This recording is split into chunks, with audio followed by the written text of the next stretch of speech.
साल 2025 में एक घना जंगल हुआ करता था, जहां हर तरह के जीव जंतु रहते थे। उस जंगल में नागराज सर्पेंद्र और उनकी पत्नी नागिन नागमणि का राज चलता था। ये दोनों सिर्फ अपनी शक्ति और जादुई मणि के लिए ही नहीं, बल्कि अपने न्यायप्रिय स्वभाव के लिए भी जाने जाते थे। एक दिन जंगल में एक बड़ी समस्या आ गई। इंसानों ने जंगल के एक हिस्से में अवैध रूप से पेड़ काटना और खदानें खोदना शुरू कर दिया। इस वजह से जंगल का संतुलन बिगड़ने लगा और कई जीव जंतुओं की जान पर खतरा मंडराने लगा। नाग और नागिन ने यह समस्या देखी और इसे हल करने का फैसला किया।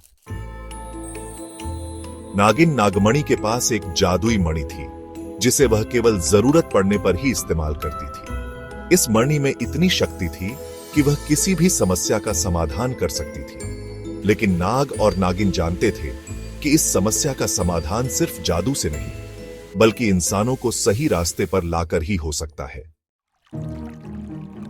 नाग और नागिन ने इंसानों से बात करने और उन्हें समझाने की कोशिश की।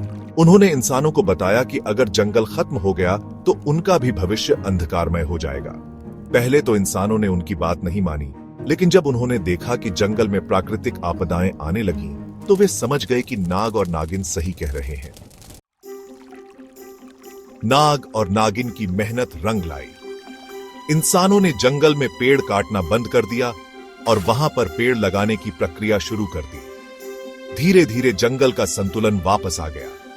नाग और नागिन ने अपनी मणि को सुरक्षित रखा और सभी जीव जंतुओं के साथ मिलकर जंगल की रक्षा में जुट गए। इस कहानी से यह सीखने को मिलता है कि प्रकृति की रक्षा करना हम सबकी जिम्मेदारी है। अगर हम समय रहते नहीं संभले तो हमें भी इसका खामियाजा भुगतना पड़ेगा। नाग और नागिन की यह कहानी हमें पर्यावरण संरक्षण का महत्व सिखाती है और यह भी बताती है कि मिलजुल कर किसी भी समस्या का समाधान किया जा सकता है। नाग और नागिन की यह कहानी हमें संघर्ष, एकता और प्रकृति के प्रति हमारी जिम्मेदारियों का बोध कराती है।